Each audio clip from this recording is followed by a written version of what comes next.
Both of us single dads from the Midwest, we can talk about it. Both of us single dads from the Midwest, we can talk about it. Both of us single dads from the Midwest, we can talk about it. Or we can get gully, I'll size up your body and put some white chalk around it. Welcome to the Single Dads of the Midwest, episode 29. I'm joined by the terrific Tony Williams to talk about gun safety, among other things. So this will be very different from previous episodes we have, but I'm very looking forward to talking to Tony. Tony, would you like to introduce yourself? Yes, I'm Tony Williams. I am a firearms instructor located in the Central Texas area, mainly around Austin and Pflugerville, Round Rock, that type of area. And yes, I am an instructor, and I center on gun safety, gun etiquette, gun operation, mostly for beginners and people who know nothing about guns. But my time also covers on a range of people, from not only first timers, but even sometimes veteran shooters come and seek my help. And that's what I do, is I help anyone who wants help with firearms. That's great. And I know you've mentioned it to me, but could you just tell the audience how you got into gun safety and firearms instruction? Yes, it was always a passion I've had ever since a little boy. I always thought guns were very beautiful and exciting. I did serve in the military. I did some time with the Marines, where that only helped increase my chance to be around firearms. And that was when I really first got my hands on gun safety. The Marine Corps really drove that hard. Getting out of the Marine Corps, I still held on to that love for firearms, safety and etiquette. And I just felt like, what better way to share what I enjoy with others, but then to make it an opportunity to teach safety and etiquette to other people. And then after the Marine Corps, I pretty much did it as a side passion compared to whatever job I had at the time. And now today, I work as an on-site firearms instructor for a local shooting range in the Austin Pflugerville area. No, that's awesome. And was there any particular training you had to get to become a firearms instructor? Yes. For one, I didn't just wake up one day and thought that I was great at it. Sadly, in the 2A community, the Second Amendment community, and even in the instructor world community, you find a lot of teachers and instructors who think that they were just born with the gift to teach gun safety, or that they were just born with the knowledge of guns. A lot of times, you can have instructors who just learn what they think they know off of YouTube, or reading a gun magazine, or watching professional firearm shooters on social media. They take little bits of bad information, and then all of a sudden they believe they're a master. I actually tried to do it the correct way and actually sought out as many instructors as I could. Good instructors, bad instructors. But I went to as many as I could possibly find to take the information I could take in from all walks of life, because I've been trained by FBI. My first teacher he actually trained the FBI. But then since then, I would look in the local newspaper. Oh, this guy wants to do a gun class. I'll go take his class. Sometimes people have more than just a newspaper ad. Sometimes people would advertise on the internet, social media. Well, I'd sign right up, not really knowing anything about the instructor at the time. Sometimes entire agencies and even gun companies would put together training sessions for people like me, and I would pay to go to those things. Fortunately, I've been blessed to where sometimes they ask me to come for free. Sometimes other companies will pay me to go. But in the end, I'm just proud that I went. And then after I've actually tried to learn from so many great ones out there, I've decided to forge together my own understanding, try to pick out what I think are the best fruit, and then create my own practice.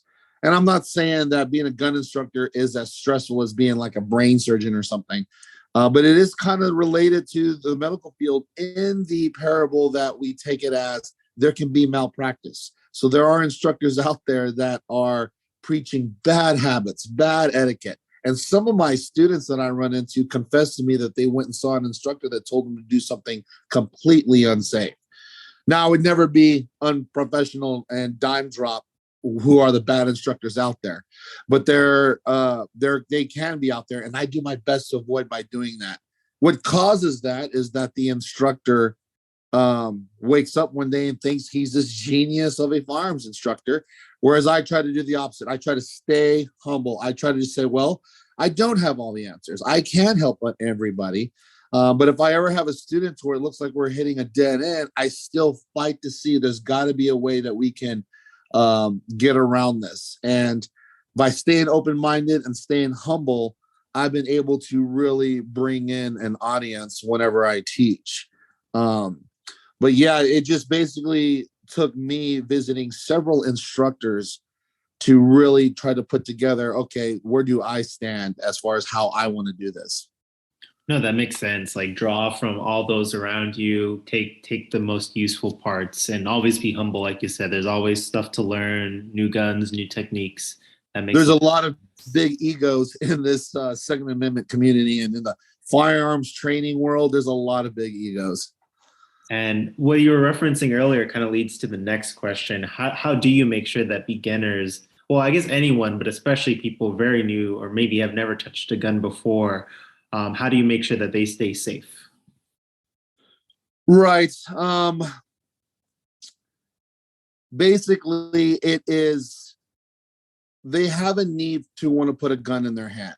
Okay. And here in America, there's so many reasons why people want to put a gun in their hand. So many good reasons. There's also so many bad reasons, but let's talk about some of the good reasons. A person will walk into my store or walk into my school and be like, well, and sometimes it's sad reasons. Like she'll say something like, well, I actually, no joke, got raped last night in downtown, or me and my boyfriend were at the park and we got beaten to death. Or a guy will walk in and say, yeah, I grew up for 30 years in a peaceful neighborhood, and now that the population's increased on my side of town, so has the crime. And even though I've never held a gun in my hands, and now I decide I want to put a gun in my hands. And then, of course, there is a percentage of students that are like, hey, I just think they're cool. They're like me 40 years ago. They're like, oh, wow, you know what? That seems like a great hobby to have. I just want to put a gun in my hand for the fun of it. Well, they can come with whatever reason they feel that they need a gun in their hand. But I always tell them, look, it's not about how fast you can draw from a holster. It's not about how accurate you can hit the bullseye. And I do it pretty good at helping my students learn how to aim. But I tell them where it counts is that you got to have your foundation in safety. It does help that the majority of my audience or students are mostly beginners. Now in Texas, for sure, you can walk into a gun range as knowing nothing about guns, knowing nothing about safety, and it works just like the bowling alley. Some of the shooting ranges there are open to the Texas public. So you walk in, they'll give them a quick crash course in gun safety over the counter, a quick demonstration over the counter, and then they send them out there onto the shooting lanes instantly. Very much like the bowling alley. Very much like the bowling alley. But the only deal is that it's a crash course. It's 5-10 minutes long. And somebody who's never put a gun in their hand, I mean, some people who have played video games or seen movies that have guns in it have a concept of how it works. So, all right, you point the gun, you pull the trigger. But to others, it's a lot more than that. A victim, she might be intimidated to put that gun in her hand because she was abused by a guy who had a gun in his hand. Or sometimes, sadly, I get these students that had trauma with their parents. Their parents were abusive, and the parents owned guns, stuff like that. So now they know they need to defend themselves, but there's still awkwardness when they want to reach out and actually put that device in their hands. So what I do to everyone under the sun, what I try to do is that I try to tell them it's about safety. And when I encourage them, they're like, no, it's not about the trophies you win in a competition. It's not about hitting the bullseye or how fast you can draw from a holster, which is quite dangerous for a new person. I teach them it's how safe you can be. When you pick up a gun, you have to follow certain safety rules. Treat every gun as if we're loaded. Our finger stays off the trigger. As Americans, we have a habit to want to put our finger on the trigger. And even people who've never owned a gun already have habits they don't realize they do.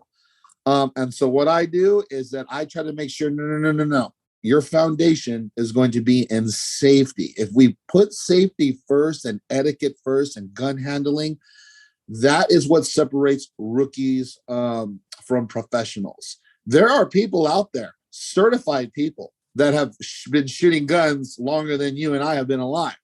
They have huge collections, huge credentials.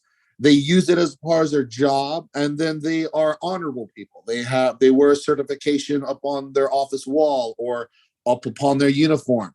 And some of these very same people, not all, but some of them are completely horrible when it comes to gun safety and etiquette. And sometimes they are victims of either hurting themselves or hurting others just because they fail to keep up with modern safety etiquette.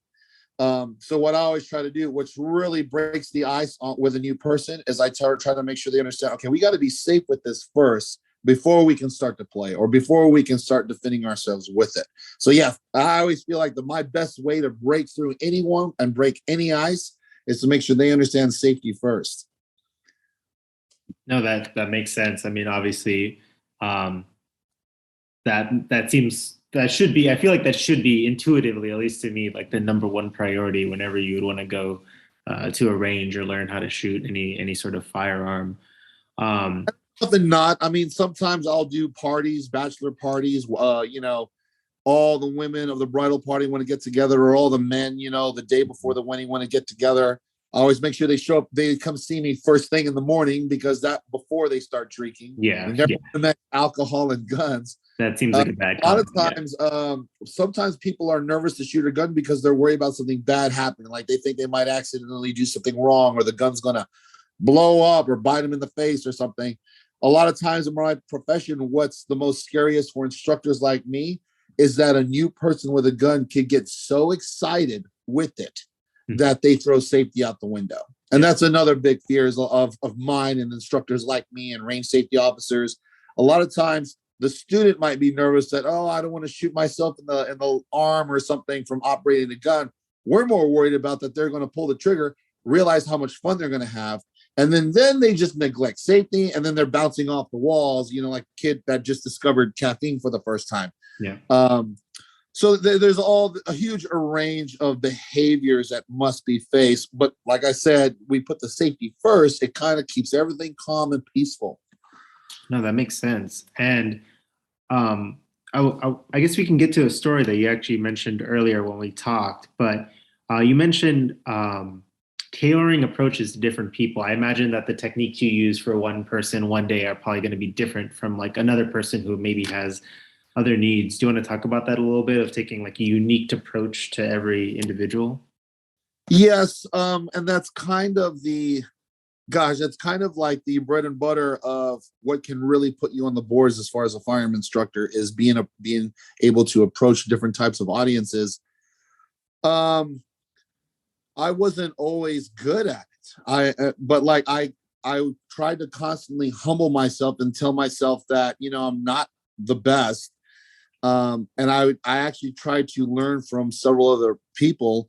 Once upon a time, there was a great instructor in my same area. His name was Eddie Burgess. He recently passed away, which is very sad for a lot of the shooting community here in this area. But he was this amazing instructor because he made it an art on how to reach anyone that would walk through the door and being able to talk to them about a controversial and sensitive subject or exciting subject such as guns. And basically what it comes down to is really trying to know your audience. And there's a lot of professions out there where public speakers have to read the audience. Even being a comedian, I hear that even being a comedian is hard work. And sometimes you have to, based on how the audience reacts, you kind of have to maybe instantly, while you're standing on stage, redirect your material. At least that's what a lot of comedians have explained it as. Well, in a way, a client will walk through the door. We have to, or, instructors like me, good instructors, will have to kind of figure out, how can I approach them? And it's not really like a negative profiling. It's more like, are they smiling when they walk in, or are they sad? Sometimes once we get to talk to them, it's not just business. Welcome here to my school. Let's get started. it's more like, well, tell me about yourself. What brings you in? That's one of the first things I always start off with all my students. Like, why did you feel you wanted to come see me today? And sometimes it's, well, I've always been shooting my whole life, but I'm having trouble getting the bullseye. Or it's, well, I've never thought I needed guns in my life, but the way the direction this nation is going, I feel like I should defend myself if cops are going to stop responding to local calls. So it's a little bit of everything. But once I kind of get to know the student, then I can kind of shape where I need to go. And it also helps because I don't want a student to show up and they're really just here to learn one quick thing. Like they're having trouble, for example, with their eyesight. They're having trouble with their left eye. They know how to operate a gun, but they're just having trouble seeing. Well, if I could know that in the beginning, I'm not going to waste a lot of their time trying to explain to them how a gun works, because maybe they know how guns work and they know what to do, but they're here to see me to help with their eyes, or something like that. So a lot of times I got to get to know the student first, see where they're coming from, see where they're at even emotionally, and then address their situation. In other words, I kind of like to compare it to burgers. It's great that we have a nation where we can create a business that creates a cheeseburger, and now we can have like these major chains all across the nation that can produce the same cheeseburger. And I know fast food's not really healthy, but it is quite brilliant that you can walk into any town and go to a company, a burger chain that's in your town, and they make the exact same product. That's great. Sometimes what's fun is going down, like for example, here in Austin, they call it the food mecca of the nation. You can go into Austin and find a mom and pop, one of a kind cheeseburger stand, and they will cater the burger differently from all the other burgers. I kind of try to do the same thing with my students.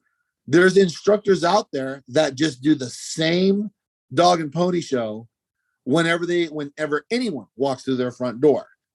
There's some instructors that will make their students take a 2-hour class. Well, the first hour and 30 minutes is they watch a video, and then the last 30 minutes, the instructor will address any questions that they didn't understand in the video.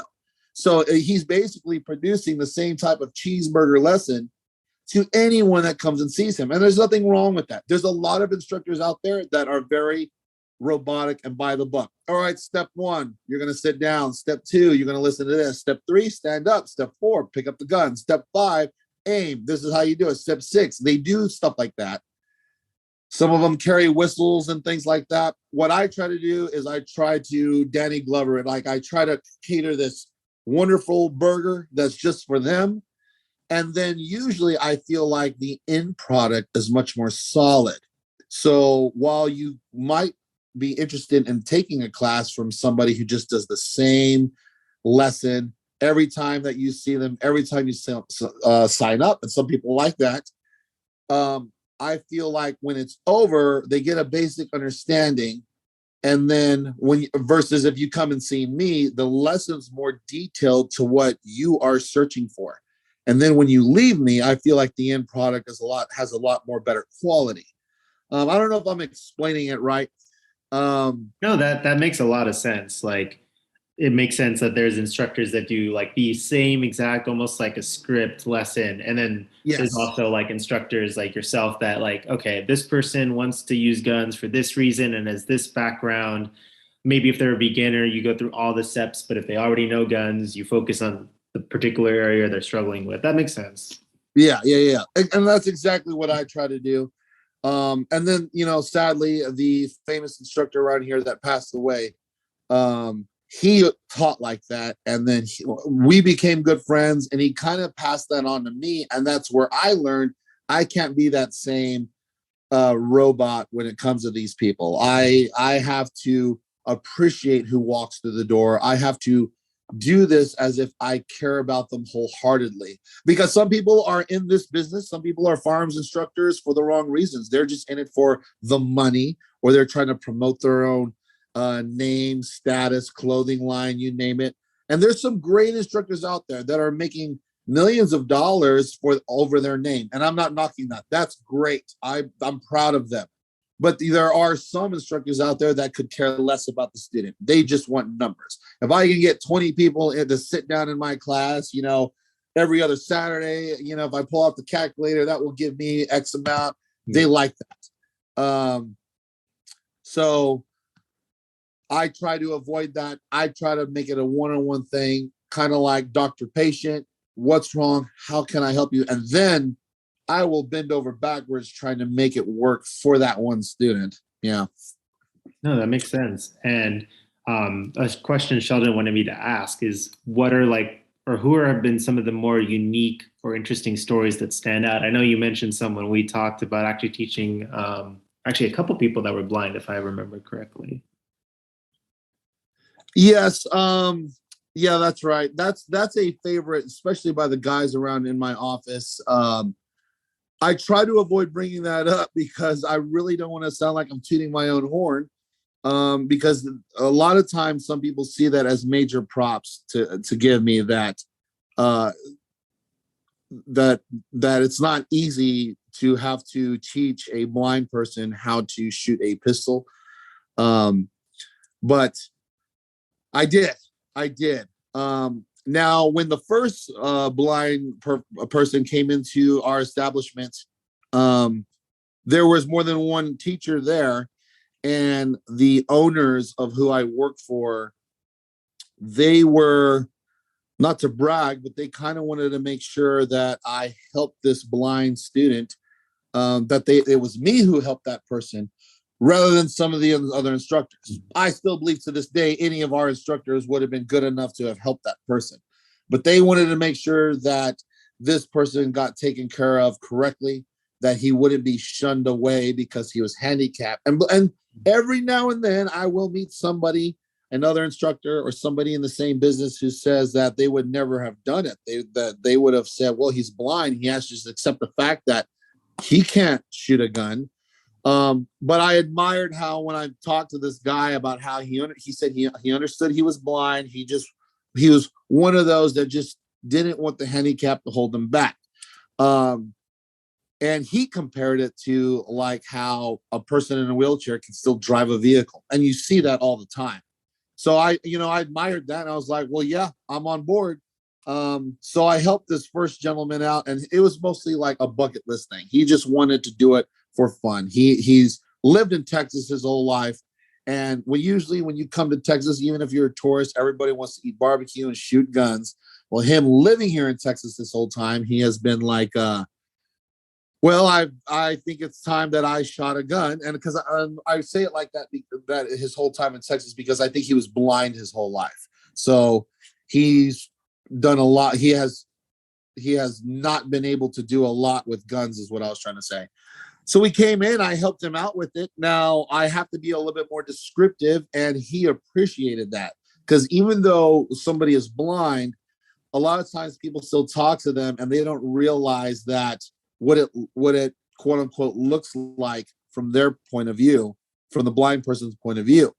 So normally people are like, all right, we're gonna walk over here. Let me touch your arm and just follow my voice into my office. Well, I didn't really do it like that. I mostly did it like, all right, we're right now in the lobby of the facility. It has, a 1970s wallpaper feel with deer mounts on the wall. So I'm kind of portraying it like that. When we finally got into my classroom, I said, there's a giant window on the right.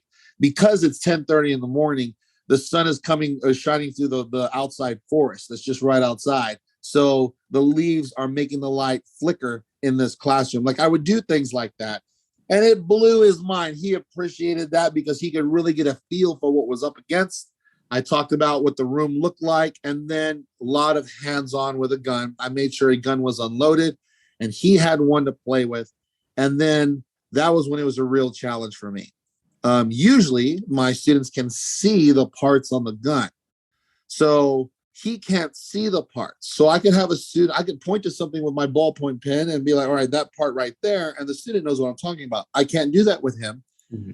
So a lot of it was me trying to push myself to see, well, how can I teach this person if they can't see the diagrams, if they can't see the actual props? So a lot more hands-on, a lot more feeling.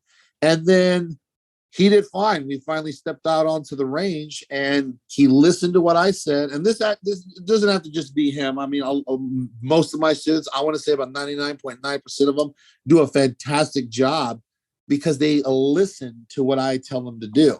They trust me. They listen to what I have to say, and then if they do that, they're doing fine with a gun, fine with a firearm. And that's what he did. I just had to say, all right, just like we always rehearse in my classroom first. I obviously rehearsed with him. Now I did have to add a few more terms that aren't in normal gun etiquette. Like you might want to, like I just on the fly invented words like tilt and lean. And I'm describing how he might need to tilt the gun in order to aim. A person with vision, now if they know how to aim, they naturally with their own muscles can figure out. They know how to line up the sights after I describe them and explain how to aim. They can just easily tilt the gun, raise it or lower it naturally, just like any human would do with a fork or a spoon at the dinner table. Well, because he can't see, I kind of have to do things like, all right, we kind of want to tilt our fist forward, tilt it back, lean it to the left, lean it to the right, to kind of fine tune his aiming. So onlookers weren't so afraid because I have to admit, some people in the facility weren't comfortable with this. They thought that this was a mistake. I attached like a little laser to the gun that obviously he can't see, but the onlookers who were biased or rude or not believing that he could pull this off, they could find peace and comfort in knowing that where the gun was being aimed. And it kind of helped me be able to call things out like, let's lean a little forward, lean a little back. You know, as you think you're holding the gun level, you're actually pointing it very low, stuff like that. And then he was able to do it.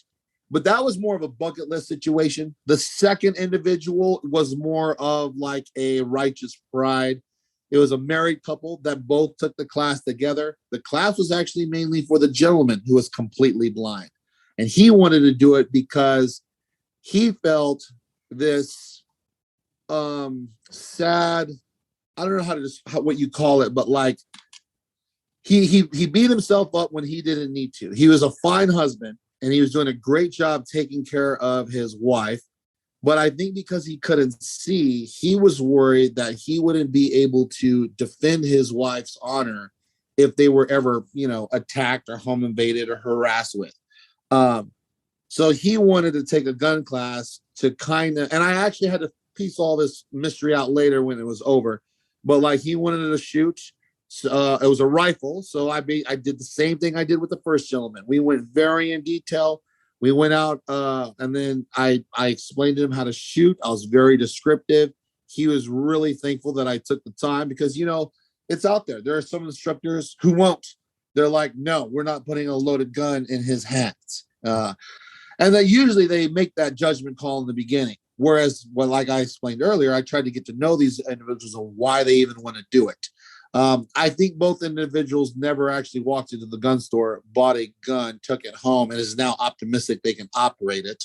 I don't know about the answer to that or not. But when they were with me, they were humble, they were listening, they did what I said, and they were hitting the bullseye just fine. And then when the second individual I helped who was blind was completely done, he was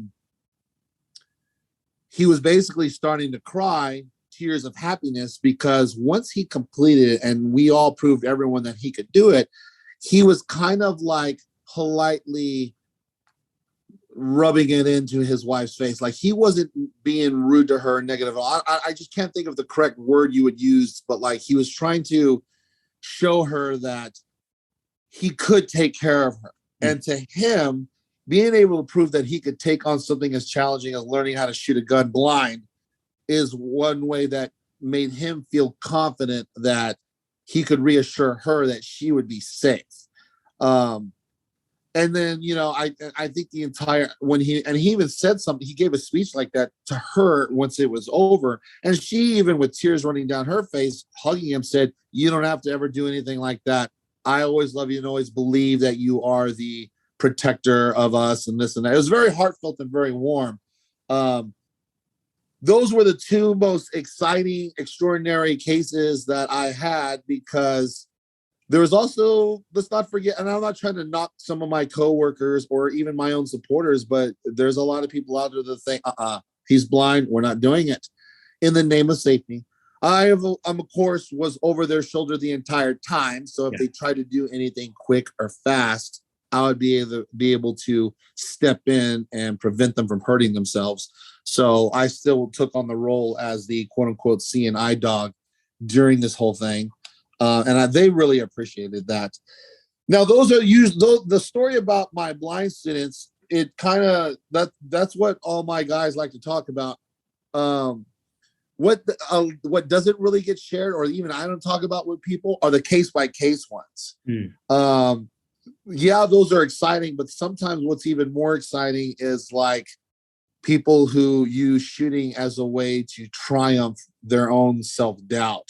Or that's the stuff that nobody sees. And then when I get to know my students, there's somebody who's all like, yeah, I've been a failure at everything in life. You know, I'm always last to get picked on the baseball team, or my wife left me for a better looking man, and stuff like this. And a lot of times people want to take up shooting because they want to prove to themselves that they don't suck at everything that they try to do. And that's when it's really heartfelt. Right when it's over, when I pull their target down off the, when we're down on the range and they're done shooting, I'll pull their paper target down. And then I can look at anyone's sheet of paper, and based on where the bullet holes are, I can figure out what they're doing wrong with their stance, their grip, etc.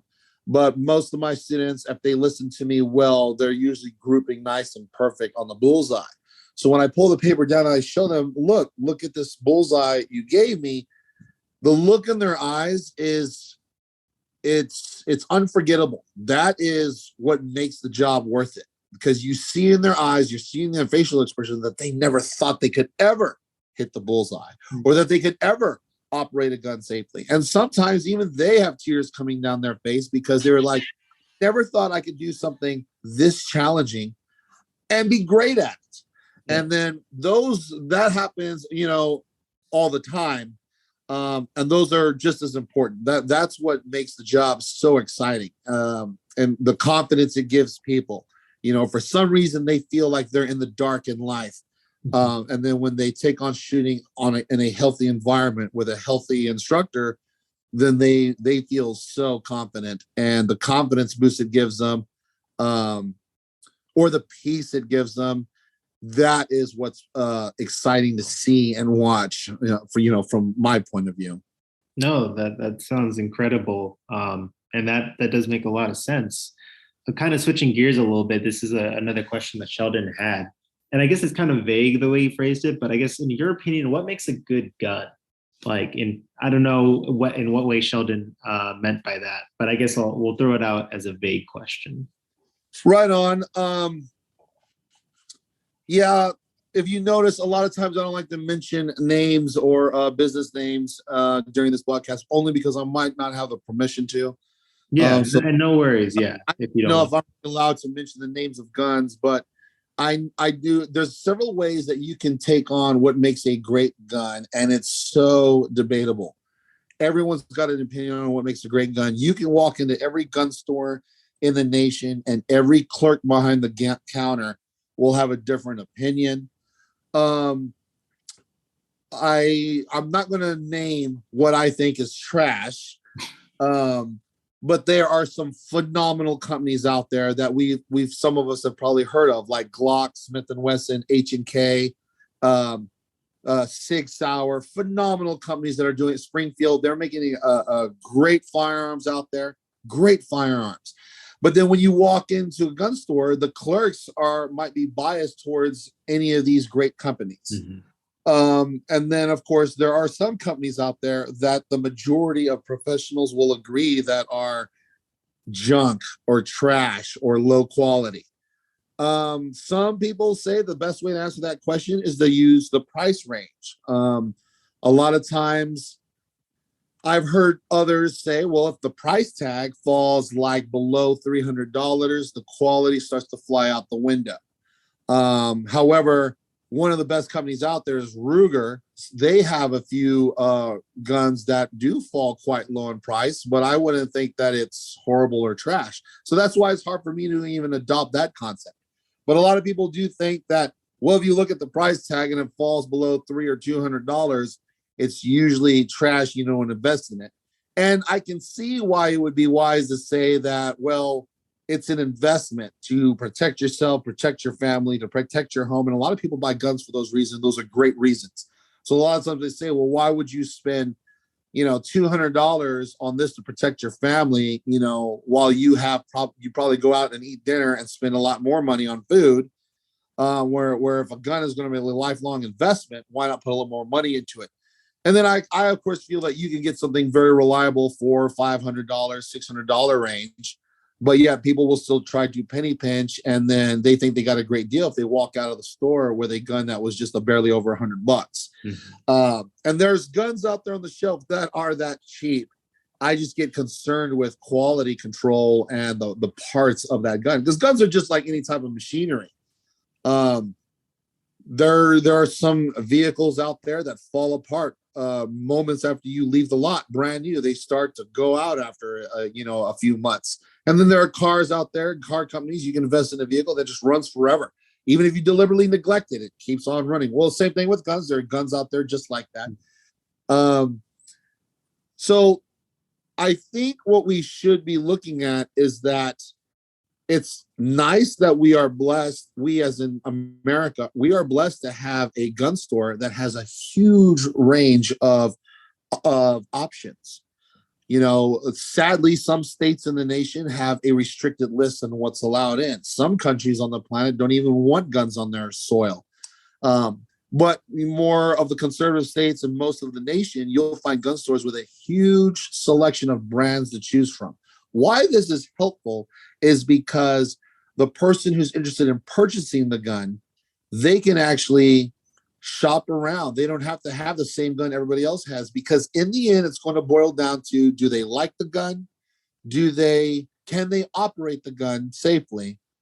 And that's basically it. I can stand here all day saying, hey, you should definitely invest in a Glock. You should definitely invest in a Smith & Wesson. But in the end, it's going to boil down to what they want. And I've actually met instructors out there that are like, nope, this is the brand. This is the brand of all brands. One ring to rule them all. I don't care who you are. You should buy this brand. There's instructors out there that do that. But the thing, though, is that those are usually the same instructors that are trying to run the chain of the same lesson again and again and again. Everything is the same for every person. And human beings are designed differently. If you and I were the same shoe size, my shoes might not feel comfortable when you put them on. And even if we both wear the same shoe size, it's the same thing with pistols. We have to actually take the time, like a 1950s JCPenney shoe salesman. We have to actually take the time with the student, have them put a few in their hands. Maybe not even shoot them, but at least just put it in your hands and hold it. See if they can operate it. And that's one thing I do a lot in my class, is that I try to figure out how strong my student is. And it could be because they're elderly that they're weak. It could be because they're young and they recently had surgery because they got hurt playing an extreme sport. So age has really nothing to do with it. But the strength, however, can also help determine, well, what gun is best for you? Like, how strong are you? And it's not that, well, that you're weak. You just might have like I said, like the student who just had surgery, or somebody who's losing cartilage. Sometimes those are reasons why you can't just put the same gun in everybody's hand. Sometimes, like me, I have really chubby and huge hands. So some of the greatest guns out there are a little bit undersized and awkward for me to hold. So I find comfort in a big grip handled pistol, but it's kind of the same thing. I have to basically, the right gun is what works best for you and what you feel comfortable with. If there were an emergency, especially if this is going to be a home defense or a self-defense type of firearm, in the emergency, you want to be able to reach out in the middle of the night and reach out for your gun and want to reach out for it. If you go to a gun store and somebody talks you into a gun that you don't really like to begin with, and then it's already awkward, it doesn't fit right, but they swear up and down that it's the best in the world according to them. Well, then when you take it home, you're not really going to have a desire to reach out and hold it in the event that there's emergency. So that's the thing, is I always want everybody to actually, quote unquote, fall in love with the gun that they choose. It is my job to tell them all the positive and negatives of what specific gun is out there for them. Like, hey, maybe this grip is a little too small for you, or like I have some students who are missing fingers, so they can't just hold a normal gun. Or some students are like me, they have humongous hands, so they might think by reading some gun article that this gun's going to be great for them. But it's my job to be like, well, let's keep in mind that, you know, it was actually designed for ants. It's very tiny. This might not be the the right gun for you. So that's where I come in. But then in the end, I let them close the deal. It's really sad and embarrassing when you find people out there in this job that force the wrong kind of guns on people. That's quite rough. Makes sense. And what kind of customizations can you do with firearms? A lot. We are now entering an era to where guns are being made by all companies to be able to take accessories. So now pistols, for example, will have they call it a rail that's now on the bottom of the slide area. This will allow you to attach lasers and lights. Long guns, such as rifles, some shotguns will also have rails on it. The common AR-15, AR does not stand for assault rifle, but the one that the anti-gun people in politics are always trying to go after and discriminate, the AR-15 is actually designed to take all kinds of attachments. So it's a great example of how you can put whatever you want on there. When I say that, I mean like you can mount lights, you can mount lasers, you can add a grip on it to help you have stability and better control on it. Sometimes long guns, such as rifles, and the AR-15 is a rifle, can be so long and heavy and bulky that just moving around with it can be almost a safety hazard, because you don't want to fall down with it or drop it. You want to be able to control any gun that you put in your hand. So sometimes attachments can help you control the gun better, keep you from dropping it or pointing in the wrong direction. But with most guns, it's pretty much, if it's a long gun, you have the option to add more grippage to it. But other than that, lights and lasers are really favored by the community. If your gun has a rail on it, now I know we don't have any video, but some guns have a rail on the bottom to where you can attach a light or laser if you wanted. And there are advantages to that, because you might have to use the gun in low light and darkness, and that's where that light comes in. Somebody kicks open the front door to your house at 3 a.m. Sometimes one of the best deterrent is a very bright light. So they make gun lights that shine this incredible candlelight power to where it's just blinding. And then that can be enough to make the guy drop the crowbar and take off running sometimes. It's pretty neat. But that way, you're not just shooting off into the dark. One of the factors in safety is that you never just want to shoot blindly into nothingness. You must always identify your target, consider what's behind your target before you pull the trigger. Well, it's hard to know what your target is or where you're shooting if you're just pointing the gun and firing into the darkness of night. So that's where the lights are very wise to have. Lasers are usually optimal for people who have bad eyesight. They can't use the sights on their own gun. So the laser kind of helps them understand where that barrel is pointed. Plus, let's use that same scenario. You get home invaded at 3 a.m. You're waking up. If you wear glasses or you just have the good old fashioned, every time you're not a morning person, you have to get up, and you might have trouble seeing even if you have the best vision in the world. You have to instantly get up and deal with whoever's breaking into your house. So you might have like that whole hard time seeing as well. And that's understand. And of course, those who wear glasses, that's something that must be faced. You might not have time to put on your glasses. So the laser really helps with all that. You can reach over, grab your gun, and then the laser, when it kicks on, it lets you know where your gun is pointed.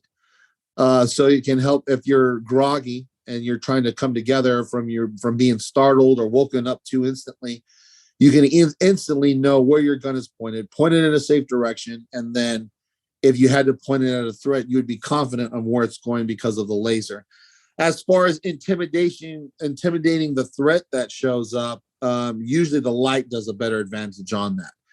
The guys in the living room trying to break into, your DVD collection, and then all of a sudden you're at the top of the stairs with this insane bright light mounted to your pistol. That brightness, because he's been in the dark for hours, even before he broke into the house, that bright light's going to just, rock his world. And then it's not that he could see you. All he can see is a bright light. And then the person holding the gun has an advantage because as they're behind the gun, operating the gun, they can see everything within whether or not they need to shoot or not. They have a great view because everything's lit up like the sun. But usually those are the main attachments on there. I'm sure there's more crazy stuff on the internet. There used to be a company that would make a little knife that would attach to the pistol. Not really practical, mostly just for coolness sake and just, novelties to buy on there. What's also common in this day and age is people will trick out the buttons that are already on the gun. And maybe they just want it colored or enhanced or more profound. Sadly, some guns come with buttons on it where the buttons are very recessed into the body of the pistol. So it makes operating the gun a little frustrating. So sometimes people will upgrade small parts to make the guns operate a little bit more smoother and easier. So if you wanted to take the magazine out of the gun, some guns have a small magazine release button.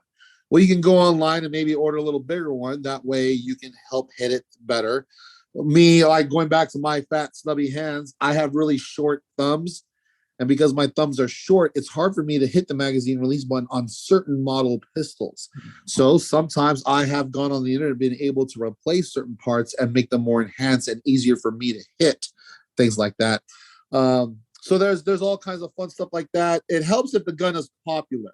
If your gun is not really in the top 5, top 3 even, most sold guns in America, it's hard to find aftermarket parts and cool accessories for it. You can always find lights and lasers, but I'm talking about the cool little bells and whistles and colored buttons and stuff. It's really hard to find for every gun out there. Glock is one of the most popular top-selling pistols out there. There's all kinds of websites out there that sell endless amounts of accessories for it, much like what I've been describing. So it kind of helps if your gun is popular in order to find cool attachments to put on it. Definitely. And going back to an earlier point, and maybe we can kind of clear up some popular misconceptions. What exactly are AR-15s to audience that don't know, and how are they different from other rifles? Right. The AR-15, that's it. It's familiarized because, well, our military uses the AR-15. Normally, it's known as the M16 in the military. But for an American civilian to purchase it, they're not really purchasing the exact same M16 in their local store. They're purchasing what's called an AR-15. AR stands for Armalite, okay? And a lot of times people, even people who are pro-gun, have always just thought that AR meant assault rifle because the AR-15s or the M16s in the military or the M4s in the military have always been labeled as an assault rifle. All right. So then when an anti-gun lobbyist is trying to attack the AR-15 rifle, they always try to label it as an assault rifle. And the reason why that is bad grammar is because, well, AR doesn't stand for assault rifle. It stands for Armalite. But it's usually they can portray it as being scarier that, well, this rifle assaults. So how awful. When in reality, nearly all guns are not assaults anything, because I could take this stapler and slap you across the face with it. I've just turned it into an assault stapler. That's why they try to keep holding on to that word assault. And it's bad to do that. It's the AR-15 is really a rifle. It's a semi-automatic rifle. So once it's loaded, every time I pull the trigger, I don't have to do anything. I just pull the trigger, it'll shoot. And then the AR-15 will hold 30 rounds. Well, a lot of times people say that, well, because it holds a 30-round magazine, that's what makes it assault. That's also pretty bad of a stretch and not true. There are other rifles on the market that can hold just as many rounds that are also semi-automatic. They may not be shaped or look anything like the AR-15 or M16 or M4. They may look completely different, which is another reason why it's so strange that anti-gun people deliberately only attack the AR-15. Also, usually the caliber that the AR-15 shoots is most commonly a 5.56 millimeter or a .223 Remington size round. The bullet diameter very small, and it's actually very small, very small. And there are some gun nerds in this world that think that that caliber doesn't do a lot of damage. Well, what's embarrassing is they're kind of right, because there are calibers on the market that can drop a dinosaur. There are full guns being sold out there that will take out a rhinoceros, and none of the anti-gun people are going after those guns. So as far as damage is concerned, the AR-15 does the least amount of damage into anything, while we have guns out there. Like there was that recent Hollywood movie with the dinosaurs in it, and I don't know if I'm allowed to say it, Jurassic World. I don't know. You can mute that out. You're allowed to say that. Okay. Yeah. So in Jurassic World, I think it was actor Chris Pratt. He's running around with this lever action rifle, this Marlin lever action. That caliber is a 45-70. The thing is fat. That caliber round is fat. That's a huge bullet, lots of gunpowder. The damage it can do into anything is far beyond more drastic than your AR-15. But you never hear one anti-gun lobbyist going after that gun. And that gun is for sale right over there. And yet nobody, so that's why it's so ridiculous that people always attack the AR-15. The benefits to an AR-15 is that it is the most popular. You can customize it however you want, grips, accessories, like we talked about earlier. It is extremely easy to use. And if it's what we're giving our 18-year-old kids to go to fight in war with, there's a reason they can operate it at 18 years old so successfully. It doesn't hurt. That size caliber and the way the gun is designed is actually quite marvelous. It is a modern marvel. The design is pretty interesting. There's a giant spring built into the stock that absorbs all that recoil. So every time you pull the trigger, your shoulder doesn't hurt.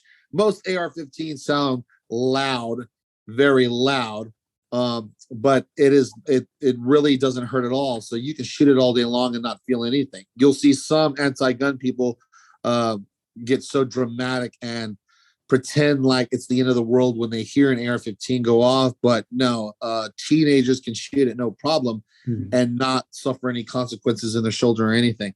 It's kind of like our modern day musket. It's just a real comfortable default type of gun that we use here in America. Very easy to use, great for home defense. And obviously, you have to admit, it would make a great firearm for somebody to defend their land with if we were ever invaded by a foreign power or if tyranny kicked off. Not saying it will, but if it ever did, it's nice to know that the people can have something like an AR-15, just like our troops rock. Now, there are some mechanical differences between what the military has and what civilians have, which can be argued to be a little unfair. But in the end, they're both very extremely easy to use. So sometimes if you wanted to shoot a semi-automatic rifle, the AR-15 is one of the most comfortable and easiest ones to learn on, rather than a gun that can drop a dinosaur. Getting back to teaching real quick, that's another thing I do. I always try to size up my students and make sure I put a comfortable gun in their hand. They're not going to get to shoot the gun that Chris Pratt shot, because that thing will really hurt your shoulder. If it's going to drop a Velociraptor, you're going to experience a lot of recoil. So I always make sure that the gun I put in my student's hand will usually be a caliber that's comfortable and not going to just, go off and scare them to death. You'll find a lot of instructors out there that force bigger, more uncomfortable guns into the hands of people, and that can actually turn a person off of guns. We want them to enjoy the experience, not just be overwhelmed and intimidated and beat down by it. But yeah. Did I answer your question on that? Yeah, no, you did. I had a couple more questions if you still had time, but no, that definitely did. So this is actually a question from Don and talking about, or Sheldon, and talking about designs. Sheldon asked that the original 1911 pistol design is over 100 years old. What are 1911s and why are they still popular today? Right. Some people out there think that the 1911 was just a great pistol. It's been around that long. It works. The trigger it's a little sensitive of a trigger, but it's a nice clean trigger. It's classic. It's been around forever. It works. It works great. It does kind of have its reputation, before and after it. Usually everybody out there who has a gun collection, whether it's a small gun collection or a big gun collection, usually will have one. It's just designed so well. Now, the reason why I'm hesitant to talk about it is that there are people out there that think it's yesterday's news. I mean, it does have a sensitive trigger. It's single action. In other words, the hammer has to be cocked in order for it to fire. And then the trigger on a 1911 is usually doesn't have a lot of take up. You barely touch the thing and it'll go off, which A, can make it very easy to aim with and be able to hit the bullseye with. But B, it makes some people uncomfortable how sensitive the trigger is. A lot of other modern day guns, the striker fire pistols and stuff, will have a lot of take up in the trigger pull. And sometimes it gives people peace of mind knowing that if there's a lot of take up in the trigger pull, there's a lot more movement that has to take place before the gun goes off. Some professional shooters like the sensitive type triggers on pistols. Some professional shooters like all that take up, and they like it being long draws with each shot. The 1911 has a very short amount of take up, almost nothing. You put your finger on the trigger and you start to flex, the gun will go off. But it works. It's been around forever. It's usually large parts. If it's a 45 caliber, they make it in 9mm. It's slim. So for a large pistol, that's usually single stack. Now, there are companies out there like Rock Island and Staccato and a lot of other companies that will make the gun will be considered double stack. So it's going to have a lot much more fatter of a grip, which will hold more. So if you're rocking a really strong caliber like a 45 ACP, it's hard to fit so many rounds that fat into a single stack gun. So they do make that type of pistol with a more double stack, wider grip. And if the grip's wider, that means you can hold more ammunition in it. But the more common 1911 has always been single stack. So if it's a 45 caliber, it will probably hold 7 or 8 rounds, which isn't a lot compared to some of these striker fire pistols that can hold up to 15 or 17 rounds. And I understand that's neat. Well, I'm also comparing it to like a 9mm striker fire, but like there are striker fire pistols out there that can hold 13 rounds of 45 ACP, maybe 15 rounds of 45 ACP. Well, 1911s usually only hold 7.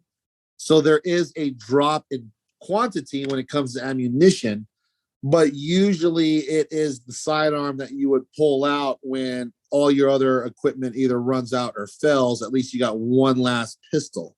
And those 7 shots, you got to make count. So it makes a great sidearm as far as a last resort. And I know some real operators that currently serve, and even some veterans that have served in special ops. Some of them use the 1911 as a last resort. They wear it. It's on their gear. It's on their body. They'll shoot with all their other guns first, and if all their guns finally fail or run out, they're down to one last piece, they'll pull that out. There's all kinds of reasons for it. It's just been very classic. You see it in the world wars. You see it in all the wars, actually. All the cool Hollywood movies, usually the hero has ones. They're fun, and they kind of go to more of a gentleman's clientele. Ladies like them too. There's this nostalgia about it, and you'll know what I mean when you see the shape. So if you want to see what it looks like and you're not familiar with it, just Google the shape. As soon as you see the shape, people are like, "Oh yeah, I know that gun," because they know that iconic shape. And not just one company makes the 1911. All the major companies do. Kimber, Springfield, Sig Sauer, Colt, they all make the 1911, and they're phenomenal. Ruger, they all do it. And they're all the same shape. Where it changes is maybe one company might have a different type of grip on it, like texturing or how they engrave the serrations on the side. But when you just the profile, when you look at it from a side angle, it's that famous L-shaped design that's just been fun throughout a lifetime. Guns come and go.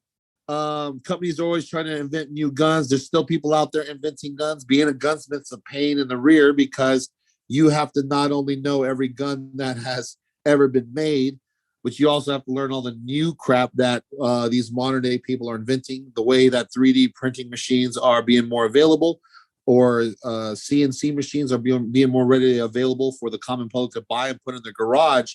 You see a lot of upcoming gun companies that make guns and gun parts starting to rise up, and everybody's trying to reinvent the wheel every year. Even the gun companies that already exist, they're trying to invent new models of pistols. So there's always stuff out there that's coming and going. The 1911 has always been there. Same shape, same style, same design. The gun companies will change their company logo engraved on the side of the gun, and they might change the texturing of the grip, but it's all the same gun. There's a few more things we don't have time to get into today where they might change it, but usually you'll see what I'm saying. If you just research on a search engine 1911, click on images, you'll see that famous iconic shape of the 1911. Very comfortable gun, a lot of fun. May not be practical for everyday carry because it's usually a heavy pistol. There have been advancements in comfort when it comes to modern day pistols. This is not a modern day pistol. So on a negative aspect is how heavy it can be, and wearing that in your side pocket 8 hours a day, 10 hours a day can be a real drag. More modern guns are lighter in weight, more comfortable to wear all day, but it's still fun to have and fun to own one. Definitely fun to shoot one. Nice. I don't want to take too much of your time, so I'll just ask one more question. Yeah. What are some facts about firearms or firearm safety that you just wish more people know, or maybe like popular misconceptions, or just anything that you want to talk about gun safety that you haven't been able to talk about yet? Well, yeah, there's a lot of misconceptions out there, and it usually comes from Hollywood, and it's almost all of it. We could actually go to the movie store right now and grab any, I'm talking like, shows you how old I am, thinking that there's still like a Blockbuster video or something. But like, if we could just go to a selection or somewhere that had a selection of action movies, pick any of them. They all have something completely bogus and false and wrong about how the gun operates. Some of my favorite movies have these misconceptions that are so not true. The biggest one out of all the misconceptions in motion pictures is hearing protection. Mm-hmm. Every single hero we see in all these films, all of them are not wearing hearing protection. And sometimes the most smallest lightweight gun that's made out there that you might shoot the smallest caliber you can find on the ammo shelf still should require hearing protection. And I think the biggest thing I face is people think that, oh, I didn't realize I'd have to worry about protecting my ears when I shoot a gun, because every single movie, no one's wearing hearing protection. And then they can talk like it's normal. That's probably the biggest problem. And I always have to tell my students, every chance you can get, we're going to wear hearing protection. We need to protect our ears. I understand that in the heat of the moment, if an emergency spikes up, you're not going to have time to grab your hearing protection. But if you do have time, like you're going to go visit the local shooting range, we need to put them on. I told you, so sometimes instructors like myself, like doctors, no offense to doctors out there, but like there are some doctors out there that malpractice. They are malpracticing and teaching bad medicine. Well, the same thing can happen with shooting instructors. There are instructors out there that are doing horrible acts of safety. Like there's a few in Texas that I know of that will actually encourage their students at one point during the shooting course to remove their hearing protection, fire their firearms once so they can grasp the reality of how loud their gun is. That's because the instructor knows that they won't have time to put on their hearing protection in the heat of the moment, and they don't want the sound of the gun to startle the student or startle the shooter if they have to defend themselves. I do agree that they might not have time to put on their safety equipment if they get carjacked or home invaded, or they feel a need to draw their firearm and defend themselves. But I always tell my students that they should wear hearing protection every chance they can get so we can keep their ears strong and healthy. So yes, heaven forbid. I mean, I hope it doesn't happen, but let's say it comes to a point to where they have to put on their hearing protection. Or let's say it comes to the point to where they do have to draw their firearm and they're not going to have time to put on their hearing protection. Then I hope that their ears will be strong enough to deal with the trauma. I've never heard of any story at the end of the event where the victim is telling the police officer, officer, I have to admit, during that entire time, I was surprised how loud my gun was. That never happens. I think the fact that the guy was chasing her with a chainsaw was more of a concern than the fact that her gun was loud. But you'll have instructors out there that do that. They'll say like, well, I want everybody to shoot their guns once without ear protection so they see what it sounds like. That's putting the students' ears and, safety and health at risk. I have all my students make sure that they have proper hearing and eye protection. I can even show them tricks on how to make it sound quieter when they go onto the range, because sometimes little earplugs aren't enough. Sometimes your headphones aren't enough. There has been a breakthrough in technology in headphones. Now they have the electronic kind, which is even more of a reason to wear them. You hear a bump in the middle of the night, you can put on the electronic ones, turn them up. Now you have almost Spider-Man level hearing. You can hear everything really clearly, but if a gun goes off, these electronic hearing protections will automatically mute the sound. There's a few brands out there I really like when it comes to that. But yeah, the biggest misconception is hearing protection. You don't see anybody wearing it in Hollywood. There's a lot of other misconceptions out there that I have to debunk.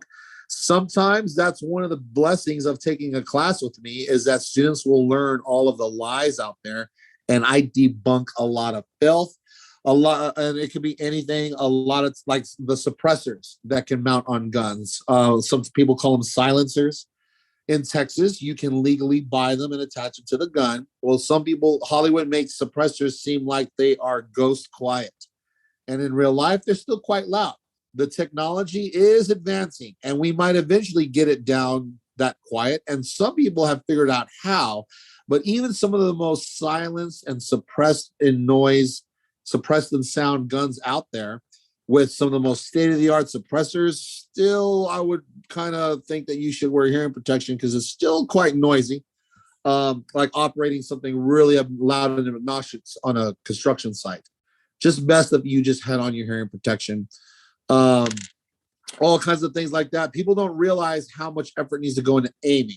You often see the hero sprint across the field, turn around with one hand and shoot a zombie in the forehead. Well, in real life, this is very difficult to do. Sometimes the best control you'll ever have shooting a gun would be with two hands, and even two hands with no zombie chasing you. It's so difficult for some people to hit the bullseye. So that's another thing this is like any sport. All right. I understand that some people naturally can just shoot 3-pointers all day long, and they've only been playing basketball for a couple of weeks. But some of us will actually have to learn how to shoot a free throw first. We're going to have to work on layups again and again and again. We'll never shoot 3-pointers because some of us don't even know how to dribble. And shooting is no different. I've had people who they've shot, they go to the range, they have a good time, they go for a few hours. But then when they learn how to do it right, 30 minutes in, they're already starting to get fatigued and worn out because for the first time in their life, they actually learned how to dribble the ball correctly. They learned how to shoot a free throw the right way. So they're thinking about their stance, their grip, their breathing. And shooting guns is just like any other sport. It can be a workout if you do it right. And then if you put your time into it like you would any other sport, one day you could be the Michael Jordan of the shooting world. That makes it. But yeah, there's a lot of misconceptions out there. I could be here all day just trying to debunk what society teaches. Obviously, what bad instructors teach, but usually it's Hollywood. Hollywood has this huge array of, no, that's not right. There's some movies to where one of my favorite movies is with the beautiful Kate Beckinsale. She's got these pistols in her hands and she's just shooting them forever. She's just shooting, constantly shooting, and she never reloads. Mm-hmm. A lot of people don't realize in real life that no, your gun can only hold so many rounds. Even the ones she had in the movie, if we slow down the camera and look, those models have 15 at the best. And she shot about 500 rounds, the first scene and never reloaded once. So there's a lot of times like that. People don't realize that they have to reload, things like that.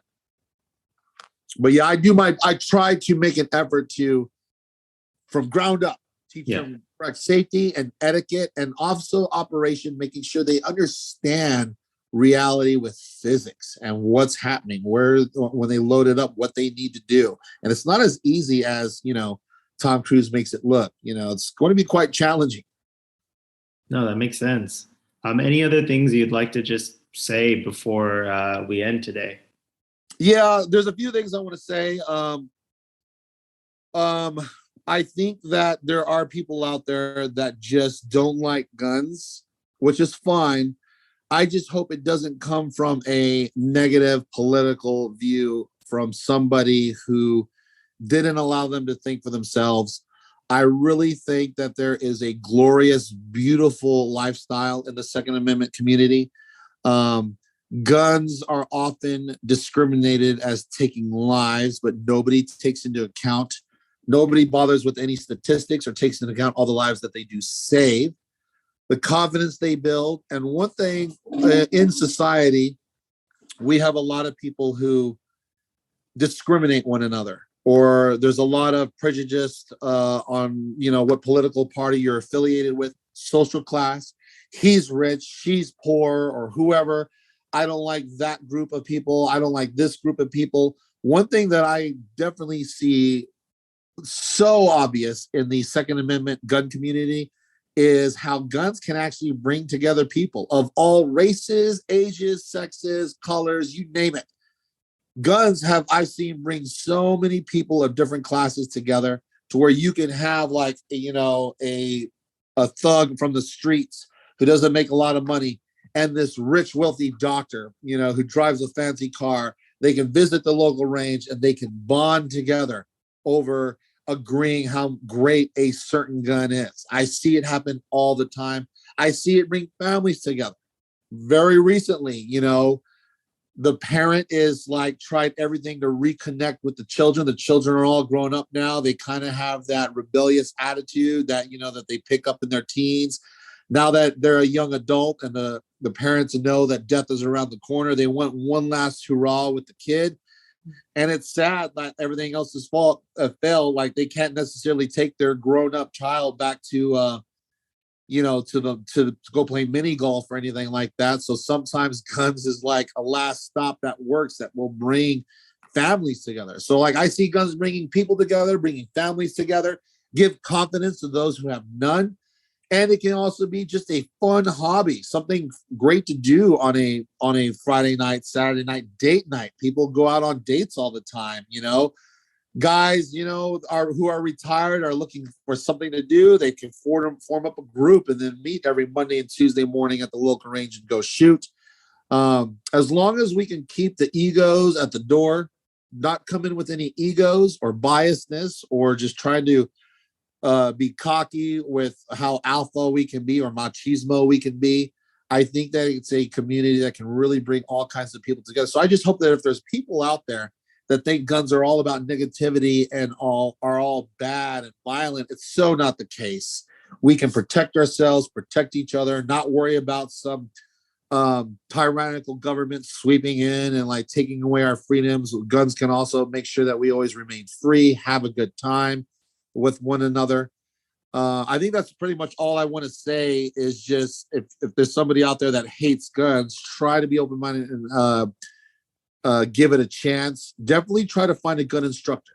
Doesn't have to be me, but like just try to get good teaching. There's so many people out there. And yes, in some states like Texas, you have the right to walk into a gun store, buy a gun, and leave. Everyone in America gets a background check. There's not really loopholes like people say there are. Everybody gets a background check. Everybody has to fill out a document. Everybody needs a valid ID to purchase a gun. But you can walk into a gun store in Texas, fill out the paperwork, pay for the gun. After they do the phone call or the 10-minute online background check, the feds say the customer can have it. The customer's out the door in like 15 minutes with a brand new gun. You have that right. And that's a beautiful American right. And I wouldn't, that's already longer than I'd like it to be as far as being pro 2A.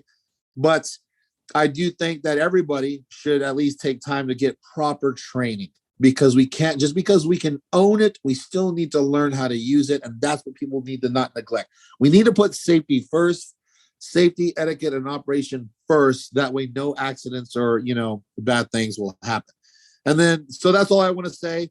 The only thing else I can say is thank you, man. Thank you for letting me come on your show and talk a little bit. Hope I didn't rant too much.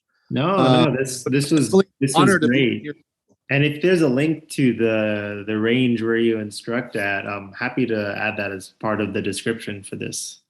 Yeah, okay, I can do that. Perfect. I'll send that over to you. Awesome. Well, yeah, thank you for coming. Really cool to be on your show, man. I'm really honored. Yeah, I will definitely send you a link when it's done, and I feel like I learned a lot, so it was good for me too.